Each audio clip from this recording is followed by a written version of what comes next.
Papua, vùng đất hoang sơ hẻo lánh, ẩn chứa vô số những điều kỳ thú. Trong hành trình tiếp theo ngày hôm nay, chúng ta sẽ đi tìm hiểu về trang phục của các bộ lạc nơi đây. Chiếc quần của những người đàn ông của các bộ lạc ở đây không phải được làm bằng vải hay mua từ các cửa hàng về, mà được hái từ cây xuống. Chính những chiếc quần này đã làm nên sự khác biệt của đàn ông nơi đây và có một sức hút kỳ lạ đối với những người từ nơi khác tới. Ngoài ra, chúng ta sẽ tìm kiếm những người đàn ông hiếm hoi còn mặc trang phục này trong cuộc sống hàng ngày và trò chuyện cùng họ, bởi có thể họ là những người cuối cùng còn mặc trang phục này ở nơi đây.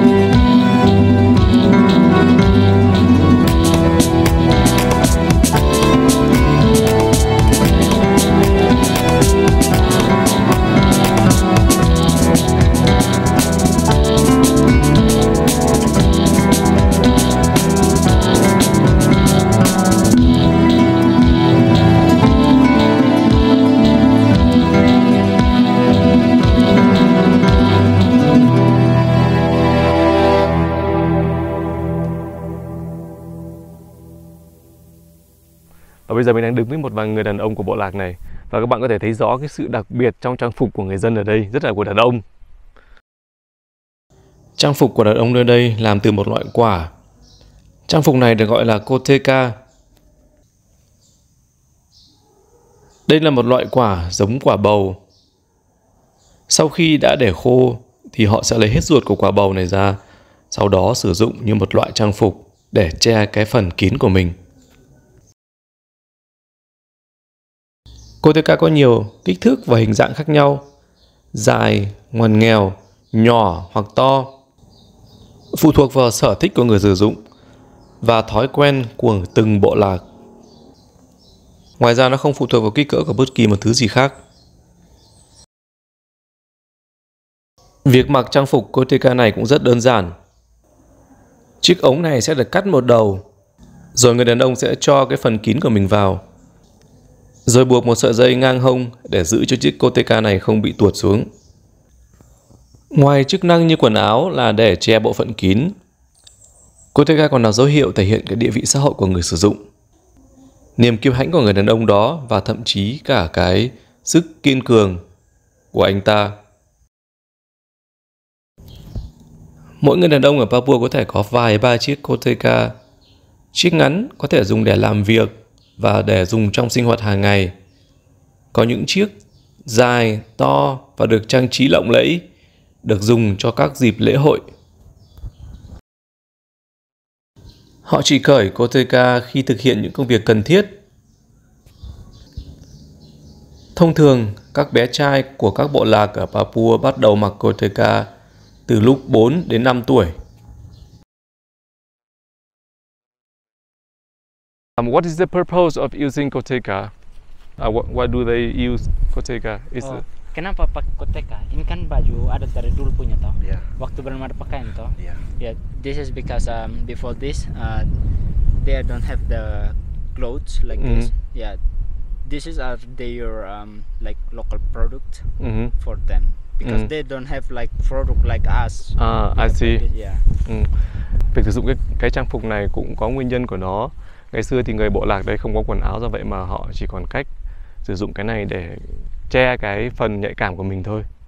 Ngoài ra thì việc sử dụng koteka còn có một cái mục đích nữa, đó là để bảo vệ cái phần cổ quý của mình. Và có một điều rất là đáng tiếc rằng là cái truyền thống này đã bị mai một ngay ở cái bộ lạc này. Và bây giờ hiện nay thì rất khó có thể tìm ra được những người đàn ông mặc cái koteka này. Chỉ có một vài người già thôi, còn đâu trẻ thanh niên bây giờ họ không mặc nữa. Đây là một điều thực sự là rất là đáng tiếc. Và nếu các bạn còn muốn chiêm ngưỡng cái trang phục này của đàn ông ở Papua thì các bạn phải đến đây ngay sớm để có thể có cơ hội còn nhìn thấy những người đàn ông mặc cái trang phục này có thể là 20-30 năm nữa hoặc 10 năm nữa thôi. là tất cả những trang phục này sẽ biến mất. Tại vì hiện nay những cái đàn ông mặc cái bộ này, còn mặc cái này ấy, thì đã khá là già rồi. Và bây giờ chúng ta sẽ đi tìm hiểu thêm một chút nữa về cái cây Coteca này. Ở cái gia đình này mình tìm thấy một cái cây Coteca đây. Đây là chính là cái cây của nó. Trông hình dạng nó ngoằn ngoèo như này, lúc cây thì thẳng, cây thì ngoằn ngoèo. Và hình như đây là một loại bầu bí gì đó. Quả nó rất là rắn. Và để làm được cái quần Coteca đó ấy, cái trang phục Coteca đó ấy, thì người ta chờ cho quả này, khi quả này nó chín, nó khô đi, sau đó thì người ta lấy ruột ra cho rỗng, rồi là người ta làm cái đó thôi. Cái này rất là sai, rất là nhiều quả.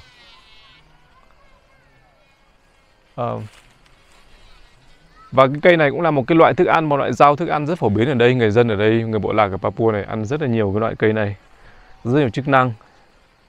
Cây này theo tiếng bản địa không phải cây Coteca. Coteca chỉ là một cái tên chỉ cái trang phục của đàn ông như vậy thôi. Còn là cây nó như thế này. Cây này nó sống theo kiểu dàn, rất là hay.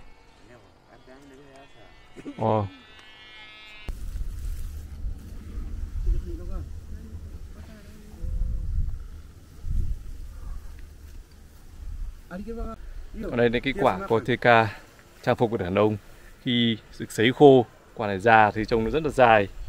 Và người ta làm rỗng cho ruột đi.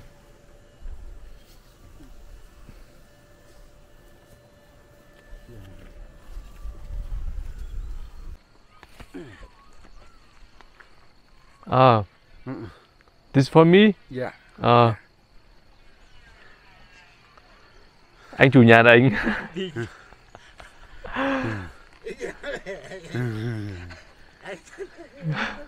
anh chủ nhà này anh thấy một vị khách lạ, anh ra anh tặng luôn một cái Coteca này, các bạn thấy đây.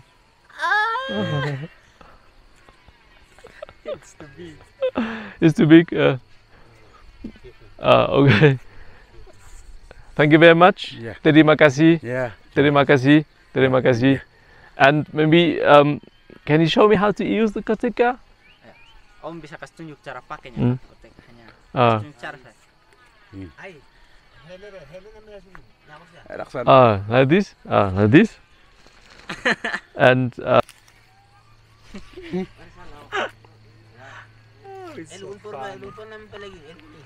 Ini saja.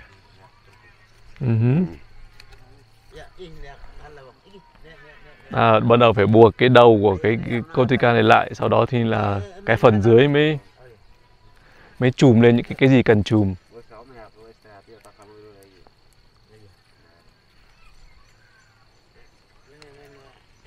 And then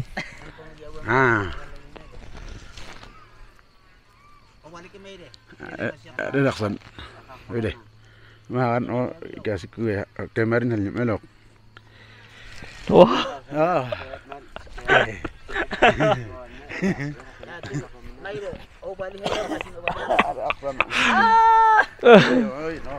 Các bạn có thấy mình hợp với Coteca được không?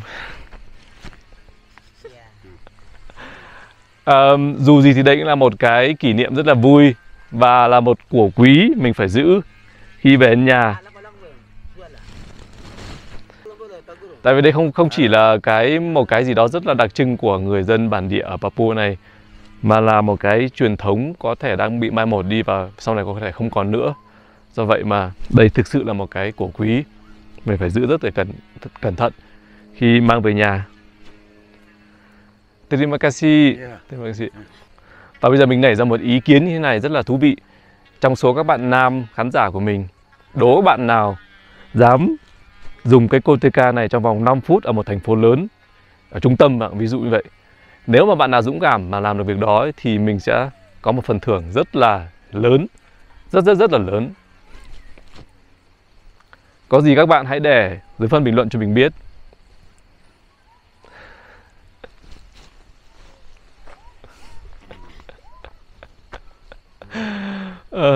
Also funny.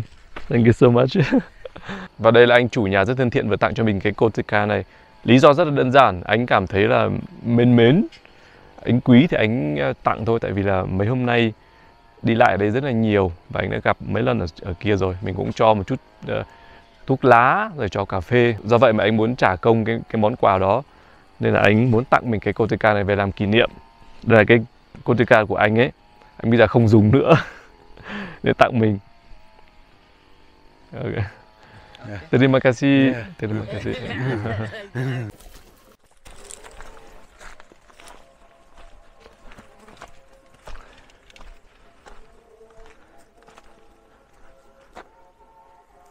Và mình vừa bắt gặp một anh chàng này cũng còn khá trẻ và có một cái Kotecha to hơn so với bình thường. Bây giờ chúng ta sẽ vào tìm hiểu tại sao. Anh bạn này có một cái Kotecha rất là to.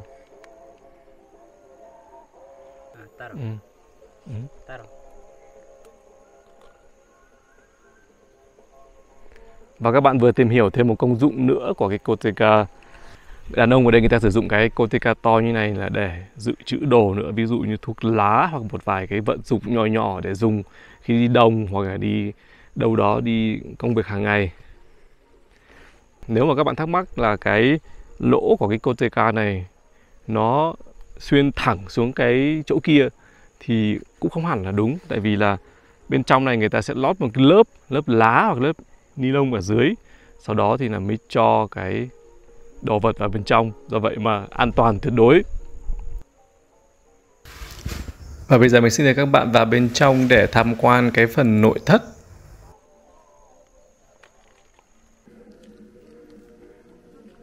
Đây là bên trong cái hòm đựng đồ bí mật của anh bạn này. Trong này là có một cái lớp lá ở dưới và bạn có thể cho thuốc lá vào và thậm chí cả tiền nữa. Mình phát hiện ra hai thứ anh bạn này đang trữ là tiền và thuốc lá.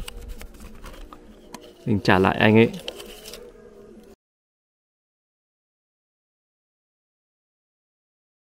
Và đây là toàn bộ nội thất của cái dương đựng đồ bí mật này.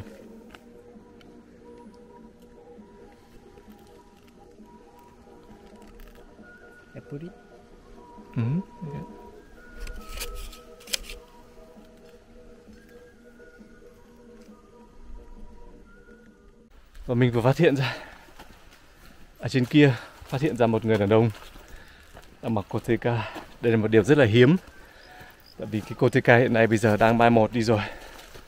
Và bác đang sử dụng trong công việc hàng ngày, trong đời sống hàng ngày. Do vậy đây là một điều rất hiếm, để chạy theo xem thế nào.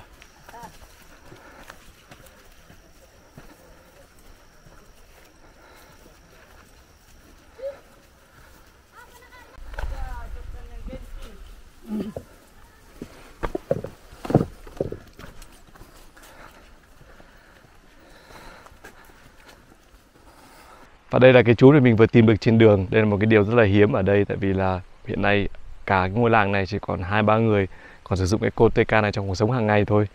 Do vậy mà mình lấy cơ hội này để tìm hiểu một chút, để hỏi một chút về cái thói quen dùng Kotecha của chú này. He doesn't know. He doesn't remember.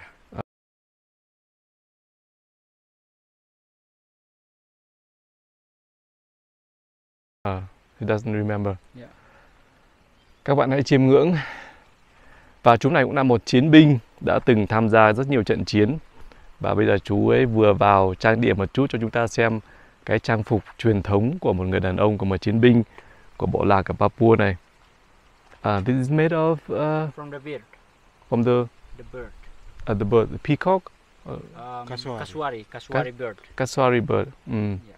Bapak bisa jelaskan pakai bahasa daerah ini dia punya guna untuk apa? Ini itu etawi biasa ya perang etai gitu. Okay. So this one they used to when they go to war, they use it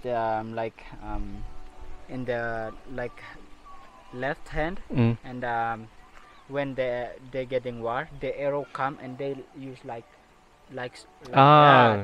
to defend. To block, to defend. The arrow. Yeah. Alamani wing lago. Wing lago alamat tokwa meme tokwa re usir to gini. Tolak. Okay. To block the arrow. To block the arrows. The arrow came.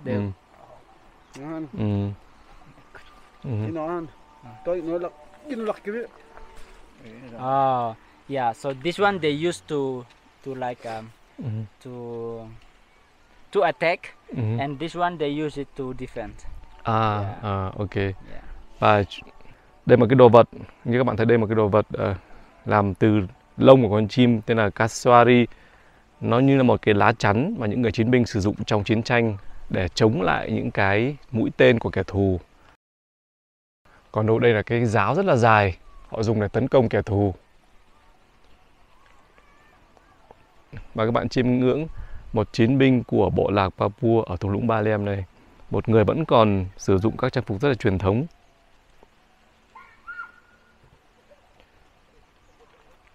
Và những giây phút được ở bên cạnh và được trải nghiệm những cái gì rất đặc trưng, rất đặc biệt của những bộ lạc, mình cảm thấy rất là thích thú. Do vậy mà muốn nán lại với chú này lâu lâu một chút. Các bạn thấy không? Rất là đẹp, trang trí của họ.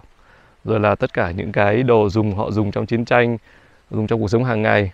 Rất là điển hình cho bộ lạc ở đây. Và rất là đặc biệt, rất là thú vị. Có một không hai và không phải chỗ nào mình cũng có thể tìm thấy được. Còn đây các bạn đang thấy là cái koteka của chú đang sử dụng. Và nếu nói về khía cạnh koteka thì hôm nay là ngày rất may mắn đối với mình. Các bạn có biết hôm nay mình phát hiện ra một cụ nữa. Cụ này rất là già rồi và vẫn đang mặc koteka, đang diện koteka, đang đi lang thang ở đây. Một cảnh tượng rất là thú vị, rất là hay. Và mình không thể rời mắt hỏi của cụ này. Để chúng ta đang ở bên cạnh một cụ mặc koteka. Bây giờ hỏi chuyện cụ một chút, rất tiếc là ngôn ngữ bất đồng. Bapak Hate umur berapa? Umur nak kemiren? Hate umur nak kemiren? Oh, dia tidak tahu. She doesn't know. He doesn't know. Cụ không biết tuổi của mình chính xác là bao nhiêu cả. Bapak Hate, kemana lalu? Wamena? Kenapa? Oh, kenapa kan? Lepas You going to Wamena? Yeah. On foot? On foot? Walk? Yeah, by walk. Yeah. Thời tiết buổi sáng bây giờ cũng khá là lạnh. Các bạn thấy mình phải mặc áo khoác như này. Nhưng mà cụ thì mặc mỗi cái koteka thôi. He's not cold wearing only koteka? Bapak Hate pakai koteka saja dari dulu. Oh, yeah. He just used the koteka for daily life. For daily life. But he's not cold. He's not cold. Bapak Hate dingin leka. Oh, tidak. No? No. He's not cold wearing just koteka because you see, I have to wear a jacket. For him, no. No. He say no. What is his name? Bapak What's his name? Hate Tagesa. Hate Tagesa. Tidak, Konapaga. Konapaga? Yeah. Oh. His name is Konapaga. Konapaga. Yeah. Konapaga. Yeah. Cụ này tên là Konapaga nhưng mà có vẻ cụ ngẫy ngãng rồi nên là phải nói thật to thì mới nghe thấy. Và các bạn có biết là người của bộ lạc này họ tuổi thọ không cao lắm. Và gặp được một cụ như này là một cái điều rất là hiếm có. Cụ này khá là già rồi và còn vẫn mặc koteka, một trang phục truyền thống. Do vậy mà đây là một cái điều lại càng đặc biệt nữa. Thế nên koteka. He's very old, right? Very old.